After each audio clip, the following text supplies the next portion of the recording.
आतापर्यंत जे काही तपास झाले, जे काही आरोपीमध्ये जेरबंद आहे आणि जे काही लोक सध्या अजून एक जण फरार आहे ह्याच्यामध्ये, तर मला मराठा क्रांती मोर्चा बारामती तिथली समन्वयक समिती यांनी मला कॉन्टॅक्ट केला आणि असं सांगितलं, जे काही बीड जिल्ह्यामध्ये आता सध्या चालू आहे ह्या प्रकरणावर, ज्या काही अजून पण परत काही चुका होत आहेत, काही टार्गेट केलं जातं आहे लोकप्रतिनिधीला, सामान्य माणसाला, किंवा कशा पद्धतीनं त्रास द्यायचा प्रयत्न केला जात आहे, याविषयी तुम्ही दादांच्या कानावर किंवा दादांना एक ड्राफ्ट बनवून द्या.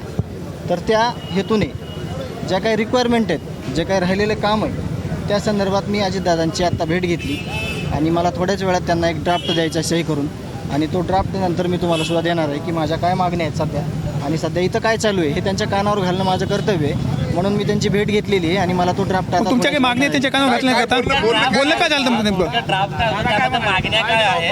जे ड्राफ्ट आहे ते थोड्याच वेळात मी तुम्हाला देतो, परंतु तो ड्राफ्ट दादांनी सांगितलं की हे जे तुम्ही मागणी करताय, हे जे तुमचं मागणं आहे ते मी गांभीर्यपूर्वक घेऊन आणि आपल्याला ते रिझल्ट पण दिसतील, कारण का ते ड्राफ्ट तुमच्याकडे येणार आहे आणि एक गोष्ट झालेली तुम्हाला दिसणार आहे, मला पण दिसणार आहे, आणि ती पूर्ण केल्याशिवाय आपण काय ड्राफ्ट काय नेमकं आरोपींसोबत जेलमध्ये जे काय घटना घडल्यात, तिथं नवीन आरोपी आले की त्याला शिफ्ट केलं जातं आहे, जुने या खुनातले आरोपी तिथंच ठेवले जातात, तर त्या आरोपींच्या शिफ्टिंग संदर्भातली एक पहिली मागणी आहे. तशाच काही प्रकारच्या मागण्या आहेत, काही माहिती आहे, तर तो ड्राफ्ट मी तुमच्याकडे देणार आहे. एक 10 मिनिट.